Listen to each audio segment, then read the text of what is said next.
Pour cette 24e journée de Pro D2, l'US Colomiers 5e recevait Soyons-Angoulême 10e au stade Michel Bindichou. Les hommes de Bernard Goutard entraient vite dans la partie et Maxime Lafage, le jeune ouvreur de l'USEC, marquait les premiers points du match et de son équipe sur 2 pénalités consécutives. Des 40 mètres en face, Davide Duca, l'ouvreur italien de Soyons-Angoulême, réduisait le score. Le demi d'ouverture égalisait grâce à un nouveau but des 35 mètres.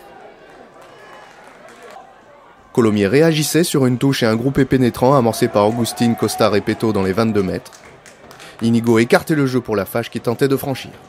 Il trouvait son centre Florian Nico qui allait au sol mais pouvait donner à Martin Puech, soutenu par ses coéquipiers. Inigo écartait à nouveau pour Maxime Lafage et Florian Nico percutait.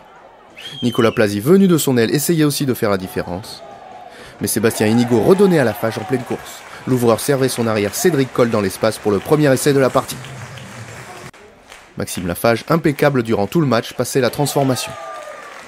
En fin de première mi-temps, Romain Bézian et les avants columérins faisaient sauter le verrou charentais dans l'axe. Costa Repetto sprintait sur le côté gauche puis donnait à Cédric Coll d'une belle passe lobée. L'arrière percutait Facundo Garrido et marquait en coin. Après concertation, M. Praderie accordait l'essai. En coin, Maxime Lafage transformait et à la mi-temps, Colomiers menait 20-6. Dès l'entame du deuxième acte, Lafage gonflait le score avec une pénalité des 40 mètres. Sur les 40 mètres, la charnière ouvrait pour Martin Puech. Le flanqueur en pivot donnait à Florian Nico. Le centre perçait puis passait les bras pour mettre sur orbite Cédric Coll.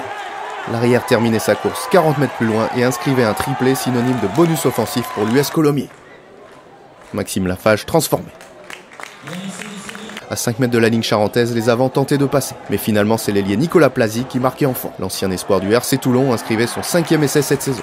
Auteur d'un 100% au pied, Lafage donnait encore plus d'ampleur au score, avec une nouvelle transformation dans un angle difficile.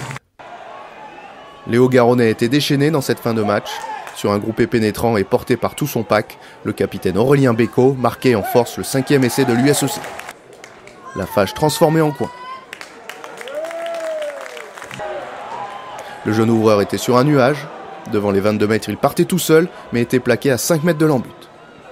Damien Neveu servait Romain Bézian qui chargeait et tombait à 1 mètre de la ligne de Soyons-Angoulême. Le pilier gauche Oleg Ishenko relevait le ballon et marquait en force le 6e et dernier essai de Colomiers. Maxime Lafage transformait et Colomiers s'imposait avec le bonus offensif devant Soyons-Angoulême 51-9.